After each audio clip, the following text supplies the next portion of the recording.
چطور ذهنمون رو آماده مسابقه فوتبال کنیم؟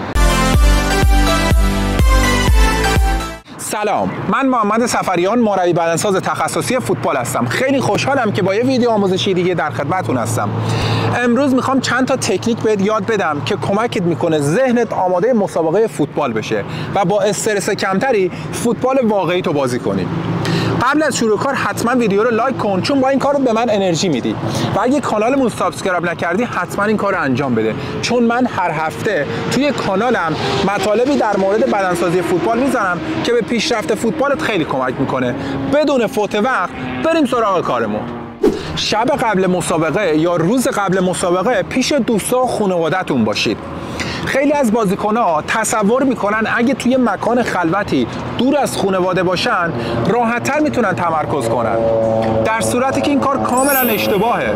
شما وقتی که پیش دوستا و خانواده‌تون باشید از فشار روانیتون کمتر میشه و راحت‌تر میتونید فوتبال بازی کنید. البته این شامل بازیکنایی نمیشه که با تیم هستن و توی اردوی قبل مسابقه.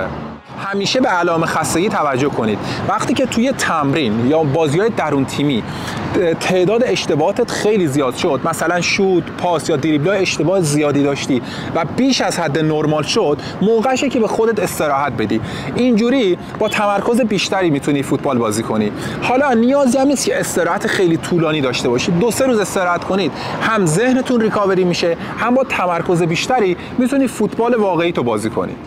توی بازیایی که حساسیت بالایی نداره به خودت استراحت بده. نیازی نیست که همه مسابقات رو بازی کنی. اینجوری هم ذهنت ریکاوری میشه، هم بدنت. ضمناً توی مسابقات بعدی با تمرکز بیشتر و انگیزه بالاتری میتونی فوتبالتو بازی کنی.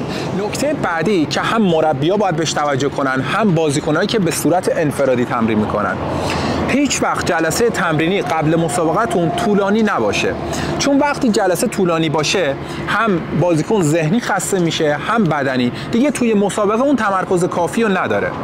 توی بهترین حالت روز قبل مسابقه شما میتونید یه کار با توپ سبک داشته باشید یا مرور تکنیک و تاکتیک و سعی کنید تایمش هم بیشتر از 40 دقیقه یا 45 دقیقه نباشه.